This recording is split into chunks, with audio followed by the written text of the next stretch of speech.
Hola, el día de hoy vamos a tocar un tema muy interesante, sobre todo para las que somos mamás de adolescentes y papás de adolescentes, que es justamente esta interacción entre el adolescente y las redes sociales y los dispositivos móviles. El día de hoy para este tema que es tan importante nos acompañan Beto y Víctor Así y es. psicólogos con amplia experiencia en adicciones, en intervención con adolescentes y pues bueno, me encantaría que nos platicaran un poquito cada uno de lo que ha hecho y de su experiencia con este tipo de problemáticas. Beto, por favor. Ok, bueno, este tipo de problemáticas en redes sociales, adicciones, hemos tenido pues sí múltiples experiencias. De hecho, tenemos un taller que compartimos de capacitación donde se nos llegó a explicar algunos tipos de intervención. Ya más allá de esto, en la práctica pues hemos recibido múltiples pacientes, usuarios que llegan a buscarnos por distintas temáticas, pero dentro de ellas suele salir en común el tema pues, de adicciones. Entonces hemos trabajado exitosamente en muchos casos, con muchos años de experiencia, y además de esto pues mi compañero también tiene experiencia ya no solo en el área de intervención, sino en el área de prevención. Muy bien. Hola a Víctor, todos. bienvenido. Hola Donna, hola Beto, hola a todos por allá. En efecto, hay algo que nos ha distinguido como equipo, como asociación, como trabajo, que es justamente el interés de ciertos programas sociales, ¿no? Para mejorar también una intervención desde una situación familiar, escolar, y cómo estas situaciones riesgosas pueden ser partícipe y presentarse a cualquiera de nosotros, ¿no? Desde esto que hablaremos el día de hoy, que es las redes sociales, esta problemática que ya podemos denominarlo tal cual, pues sí, en efecto hemos recibido esta capacitación y dentro de una de mis funciones es acudir a escuelas desde nivel primaria hasta universidades, trabajar con padres de familia y docentes para dar ciertas estrategias, hacer conciencia de lo que implica el uso adecuado de redes sociales y cuáles son las implicaciones que pueden existir al hacer un mal uso, ¿no? Ser víctimas de algún ciberdelito, el cómo exponer nuestra imagen y, por supuesto, dentro de todos ellos es el dar ciertas estrategias que abordaremos más adelante para padres de familia y, por supuesto, para los involucrados en esta temática. Perfecto. Aquí, ahorita que me hicieron favor de presentarse, abordaron o tocaron ciertos conceptos que a mí me va a, bueno, que sí quisiera yo ir retomando a lo largo de estos 3 segmentos, ¿no? Primero, el tema de adicción y después el uso de redes sociales de manera responsable. Aterrizarlo en 2 cosas. Uno, cuando hablamos de adicciones, en automático pensamos estupefacientes, sustancias en general, alcohol, ¿no? Pero también hay adicciones a conductas, ¿no? Claro. Y justamente el tema que vamos a hablar hoy incide en esta categoría, ¿no? La adicción a una conducta, que en este caso es el uso reiterado y sin medida y sin responsabilidad de las redes sociales. Y retomándolo, el uso responsable. Ok, vivimos en una era de tecnología, de que estamos hiperconectados, ¿no? Yo siempre digo, irónicamente vivimos en una época donde además, a pesar de la hiperconectividad, estamos más desconectados emocionalmente que nunca, ¿no? De acuerdo. Pero al final del día, no puedes decirle a un adolescente que no tenga redes sociales, Claro. no puedes decirle que no tenga un teléfono, porque además ya se vuelve también un tema de seguridad, de poderles echar la llamadita o el mensajito de dónde andas, qué necesitas, dónde estás, ¿no? Pero sí tenemos que enseñarles a usarlas de manera responsable, ¿no? No prohibirlo, porque si se los prohíbes como que hasta más lo quieren. Correcto. Pero que aquí está, pero es una herramienta que tienes que saber utilizar, ¿no? Entonces, pues sí, ojalá a lo largo, bueno, la idea de este podcast es primero que podamos aterrizar estas conductas, como tener un panorama amplio de lo que es, por qué se vuelve una problemática el uso de un teléfono inteligente, un dispositivo inteligente o de una tableta o en general el acceso a las redes sociales. ¿Por qué decimos que es un problema? ¿No? Y segundo, me encantaría que platicáramos ya de las implicaciones en un tema de salud mental. Y por último, lo que mencionas al final, que es sumamente importante, que es cómo también ya se está volviendo un tema de seguridad. O más bien de inseguridad, De ¿no? inseguridad. Y los ciberdelitos que están pues a la orden del día. Entonces, en ese orden de ideas, bueno, a mí sí me gustaría que dejáramos de una manera muy didáctica, muy ágil, muy simple, que nos dijeran cómo podemos entender lo que es una adicción Ok. ¿Qué es una adicción de conducta? ¿Y por qué hoy estamos platicando el tema del acceso a las redes sociales o la utilización de las redes sociales como una adicción? Bueno, comenzando justamente con qué es una adicción, podemos hablar, como ya lo mencionaste, generalmente de estupefacientes. En este caso también no solo vamos a hablar ya de sustancias que podemos ingerir, sustancias externas que al ingerir nos genera placer. Entonces el generar una adicción es, dicho de algún modo, acostumbrar a nuestro organismo a ese placer de forma tan constante que el día que, por ejemplo, yo retiro eso que me genera placer, literalmente nuestro cuerpo puede generar dolor. Hablando de estupefacientes, llega a suceder eso, llegamos a tener, por ejemplo, dolor de cabeza, dolor corporal, náuseas, etc.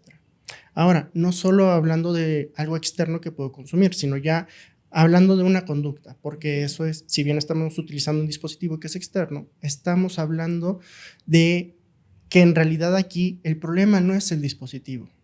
El problema no es la tablet o el celular o la televisión, porque antaño ocurría algo similar. ¿Cuántas historias no hemos escuchado quizá? Sí, claro, de la adicción a la tele. Exacto, ¿no? Los niños que se pasaban ahí horas pegados frente a la televisión. Yo, por ejemplo, me llegó a suceder. Sí, sí, todos fuimos ese niño. Y el problema no es el dispositivo, sino la persona que lleva a cabo este hábito de forma constante, hábito que es tan sencillo que no requiere ningún esfuerzo, darle clic al control, mover la pantalla del celular. Es algo que, como no requiere un esfuerzo mayor, no nos permite desarrollar algo llamado tolerancia a la frustración. Ok, eso está muy interesante. Entonces, tiene que ver, por lo que entiendo, nos está diciendo, o sea, el hecho de que tú te enganches con una actividad es que es fácil. Exacto. Entonces no te está generando un tema de frustración. Exacto. Me hace bastante lógica. Y, por ejemplo, acabas de decir algo bien importante, ¿no? Cuando, primero, o sea, tú te haces de esas sustancias, hablando específicamente del tema de las estupefacientes, pero es algo, o sea, quienes no hemos tenido esas circunstancias cercanas o no lo hemos vivido en carne propia, pues tal vez no nos es fácil entender cuál es la reacción del cuerpo ante una abstinencia, ¿no? Pero sí hemos escuchado hablar de este síndrome de abstinencia, de lo que te genera a nivel neuronal. Pero también esta es la parte que es súper importante. Yo creo que muchos de los papás, cuando les damos una tablet, cuando les damos un teléfono, cuando los ponemos en la tele, no estamos conscientes de lo que está generando a nivel neuronal para nuestros hijos. Entonces, en este aspecto, no sé si pudiéramos ahondar un poquito más con palabras muy sencillas. ¿Cuál es, o una analogía, no lo sé, qué está generando en el cerebro del niño que le ocasiona ese enganche, esa adicción a estar scrolleando, estar viendo, a estar haciéndole clic, ¿no? Claro, mira, bien dices, Donna, justo esto, además, como ya lo comentó Beto, es, además de ser fácil, pues genera placer, ¿no? Placer en niños, en adolescentes, y entonces se hace una conducta desenfrenada o descontrolada y repetitiva, fácil y genera placer.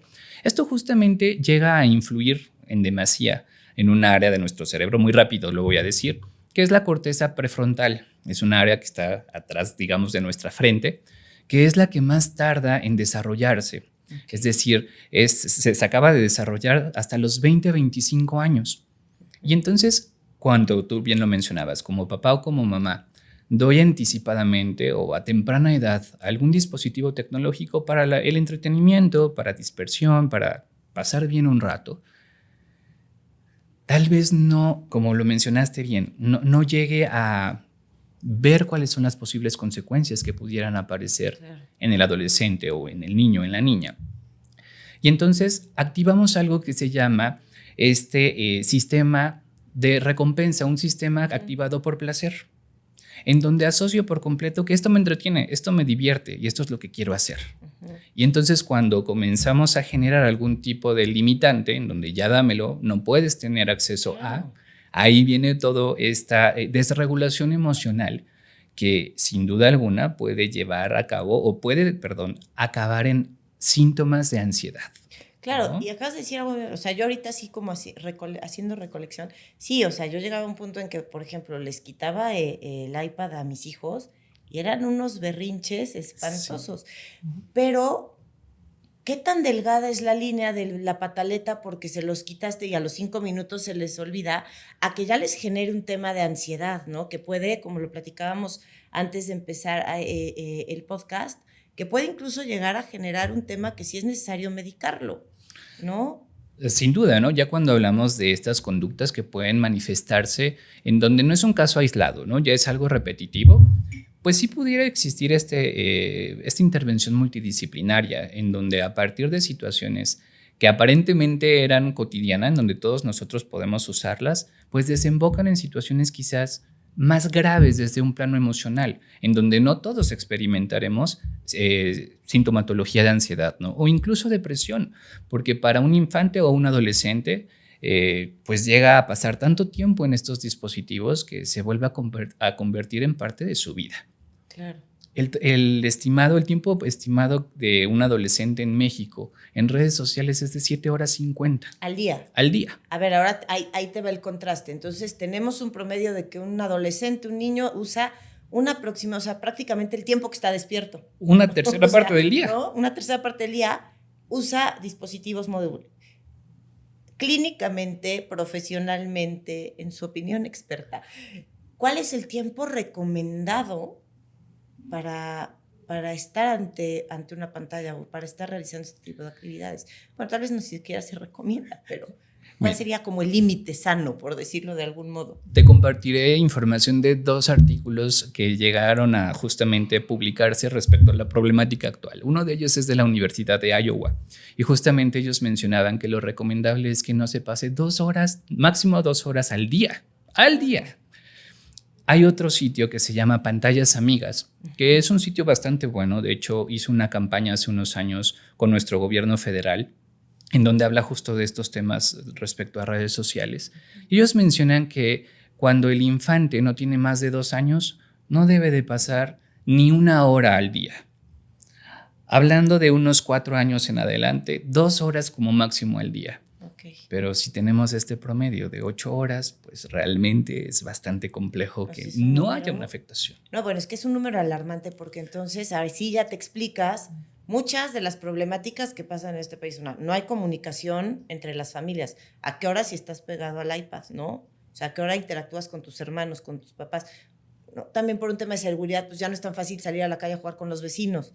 Pero al final del día, esta interacción también se vuelve preocupante porque tenemos niños con un grado de sedentarismo durísimo que se está convirtiendo en un problema de salud muy grave en México, como es la diabetes infantil, por ejemplo. Entonces, vas haciendo la cadenita y sí te hace mucha lógica, ¿no? Como un tema que pudiera parecer totalmente ajeno a un tema de salud pública, pues sí te puede tener una injerencia, ¿no? En muchas de las problemáticas que como gobierno se están abordando. De hecho, incluso si en muchos países, en algunos estados de la República, ya están tomando esta medida de en las escuelas, no. Por muchos temas que también tienen que ver con bullying y otras cosas que vamos a hablar en el siguiente bloque. Pero al final del día, como algo que pudiera, es como con lo que me quedo ahorita, que sí me impactó, 8 horas al día. Estamos hablando que de un día de 24 horas, un niño promedio sano, o sea, para que tú mantengas, tienes que dormir entre 8 y 10 horas, ¿no? Un niño adolescente, 14, 15 años. Y entonces el 50% de tu tiempo despierto que puedes estar leyendo, estudiando, De acuerdo. ¿no? Yo ahí también tengo un tema con eso de leer en el iPad, porque a mí yo sigo siendo de libro y también tiene un tema cerebral, agarrar el libro, la hoja, todo lo que, o sea, el proceso es diferente, pero bueno, ya me salí del tema. A lo que voy es las problemáticas después de tanto tiempo frente a una pantalla, porque muchas veces, y es lo que quiero que empecemos también a abordar en la siguiente, es como papá, ahora desde este lado, muchas veces ni siquiera sabemos qué ven durante 8 horas en el iPad, que ese se vuelve un problema bien grave que acaba con temas de salud mental, con temas de ciberdelitos, que tiene una injerencia muy grave en la seguridad en nuestro país, ¿no? De hecho, ha habido incluso leyes y demás que se han generado a partir del uso irresponsable de las redes sociales, ¿no? Y ese es otro tema al que quiero que aterricemos. Ahorita hemos hablado de esta adicción al dispositivo móvil, ¿no? Como una adicción de conducta. Pero también hay una adicción a las redes sociales, ¿no? Y ahí, por ejemplo, también vamos a ponerlo ahorita como médicamente, también, bueno, o sea, esto que te genera en el cerebro, la famosísima dopamina, ¿no? Claro. Si nos pueden explicar un poquito más. ¿Puedo utilizar tu botella? Claro que sí. Ok. Bueno, a ver. Justamente para eso tenemos nosotros una pequeña explicación de forma sencilla.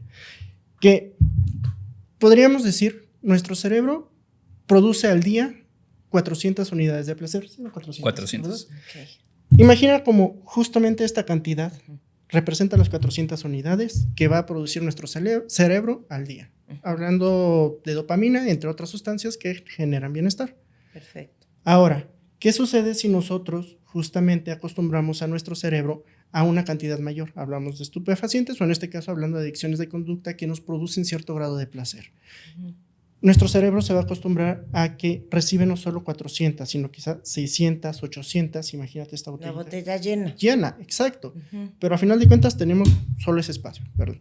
Y cuando el hábito no sano se vuelve constante, cuando acostumbramos, lo que hablábamos hace un rato, a nuestro cuerpo a más y más de lo que en realidad el solito produce, ya puede que en esta botellita no sea suficiente. ¿Qué va a hacer nuestro cuerpo, nuestro cerebro? Generar otra botellita. Así es. Exacto. Ok.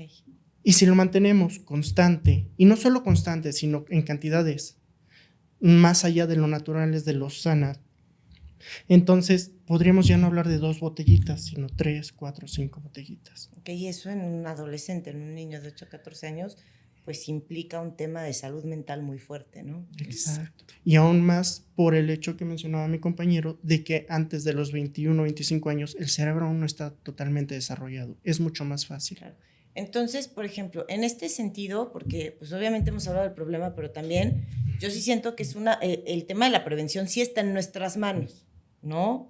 Sobre todo como adultos responsables en una casa, ¿no? Que papás, abuelos, ¿no? Porque también por la circunstancia de nuestro país, que a veces los papás necesitan trabajar, pues muchas veces los niños están al cuidado de los abuelitos, de un tío o de otra persona que no necesariamente son los papás. Y ahí también el tema de límites y de educación se pone un poco más complicado, ¿no? Totalmente. Porque aparte estiran la liga.